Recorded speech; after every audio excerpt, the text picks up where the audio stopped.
best experienced with headphones. The river begins in silence. Not the silence of peace, but the silence of something watching. Fog clings to the water like shrouds, curling upward in ghostly fingers that blur the line between earth and sky. The current whispers against stone, a sound soft enough to be mistaken for breath. And when you lean close, you feel the weight of ages pressing back, as if the river remembers far more than you. Across the world, rivers carve life into the land. They are veins, carrying nourishment through the body of the earth. But in some places, the veins run dark. They no longer give life. They claim it. These are the waters where time hesitates, where shadows linger, where stories grow from fear and tragedy until myth itself seems like the only truth. Some currents feel less like water and more like a threshold, a passageway where one step too far leaves you not merely drowned, but erased. Deep in the Amazon, such a river flows. The Shanai Timpishka, the boiling river. Steam hovers over its surface, a pale mist rising like incense from an altar. To drop a leaf into its current is to watch it curl and blacken in seconds. To stumble into it is to surrender flesh to scalding water, bones laid bare before they sink from sight. Locals say the mother of waters cursed it. Yakumama, serpent vast enough to devour the jungle, breathed her rage into the current until no living creature could survive. Fishermen tell of birds that fall from branches above, stunned by the heat, their wings beating uselessly before they vanish in the steam. At night, the jungle grows so quiet around the river that even insects seem to hold their breath. Science, armed with instruments and reason, searched for answers. But the nearest volcano lies hundreds of miles away. No magma chambers, no vents, no logic. And yet the water boils day after day, year after year. For the Ashaninka, no explanation is needed. The forest itself bows to the river's dominion. Even birds quiet when the steam rises. The silence of prey, waiting for the predator to pass. And perhaps that is why the river is feared not only for its heat, but for its hunger. Some believe it does not merely burn, it remembers. It takes, and it keeps. Far from the jungle, another wound runs across the earth. In Antarctica, white ice glimmers in endless silence until the glacier weeps. A waterfall of blood seeps from Taylor Glacier, staining the frozen cliff crimson. Against the purity of snow, the Red River spreads like an accusation. To early explorers, it was a curse. The earth itself was bleeding. The land of death had begun to rot. Some whispered that the blood marked the graves of lost sailors, frozen in the ice, their lifeblood seeping back to the surface. Others believed the red stain was a warning, that the continent itself rejected human presence. But beneath the glacier was not death. It was endurance. For 2 million years, brine was locked away in the dark, sealed beneath the ice. When it finally reached the air, its iron rusted, turning water into blood. Yet within that brine, life persisted. Microbes older than nations, thriving without sunlight, without oxygen, without warmth. Creatures that should not exist, surviving where nothing should. Blood Falls is more than a river.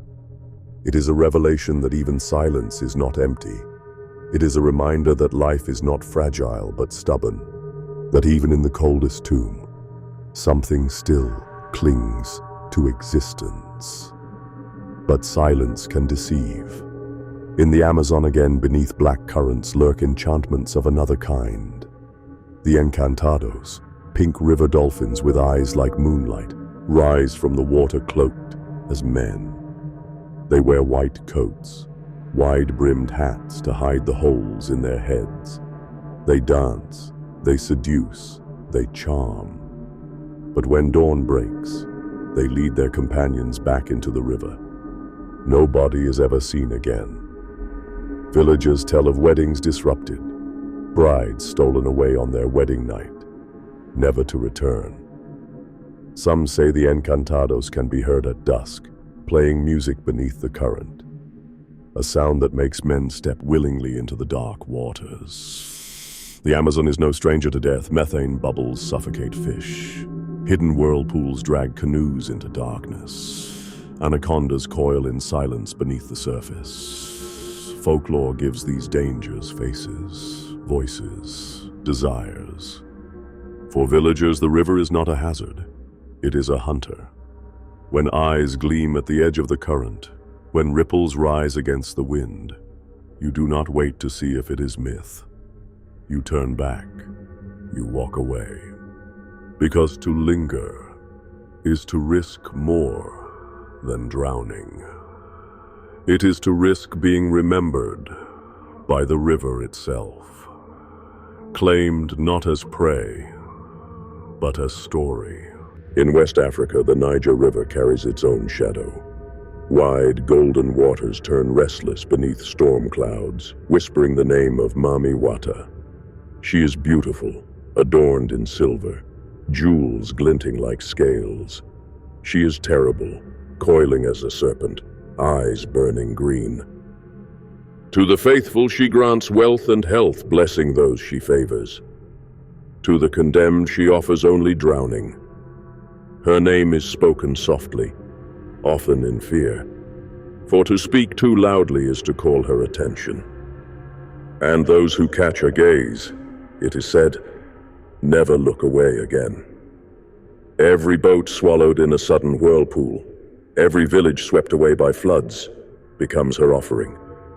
Even now, the shore bears her shrines, mirrors, coins, perfume bottles, tokens left in trembling hands, pleading for safe passage. To dismiss her is to misunderstand survival, for the river is alive, and it chooses, and in choosing, it teaches that the boundary between reverence and terror is as thin as the reflection in the water. In Europe, rivers guard their secrets with stone. Bridges span the divide between shore and shore, but they also cross into the unknown. To build them was to bargain with forces unseen. In Switzerland, the Devil's Bridge arched over a raging gorge. It held fast only because the villagers struck a pact. The devil built their crossing, but demanded the first soul to cross.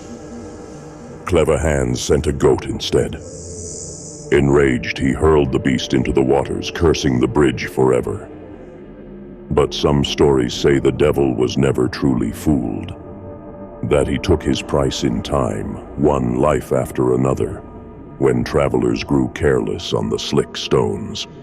Yet, bargains are not always broken. In Scotland, the Overtoun Bridge whispers still. For decades, dogs have leapt from its edge, plunging into the gorge below. No reason, no pattern, no mercy. Some blame scents carried on the wind. Others hear a different explanation. That the bridge is a thin place, a seam between worlds, where the living hear the dead, and the dogs, unshielded, simply obey the call. Locals whisper that if you lean too far over the parapet, you may hear it too. A voice, not your own, urging you forward. From Peru's boiling river to Antarctica's blood, from the enchanted waters of the Amazon to the sacred Niger, from the cursed crossings of Europe to the myths that bind them all, the lesson is constant. Rivers are not merely water, they are boundaries. They mark where life begins and where it ends. They hold memories older than our own. They take as much as they give. And so, across centuries, across continents, offerings remain. Candles, coins, whispers, because to face the river unprepared is to face history itself. Perhaps that is why every culture leaves offerings at their banks. Coins, beads, whispered prayers. To acknowledge what cannot be tamed, to respect what cannot be denied. Because water is patient. It wears stone into sand, mountains into dust. It erases names from the earth, but carries stories forward. Stand by the river long enough and you hear it. In the rumble of currents, in the hiss of steam, in the drip of ice, there are voices. Old voices. Not gone, not silenced, just waiting. A river does not forget. It whispers. It warns.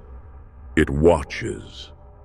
A key, still turning. A voice, still speaking. A beginning, still unfolding.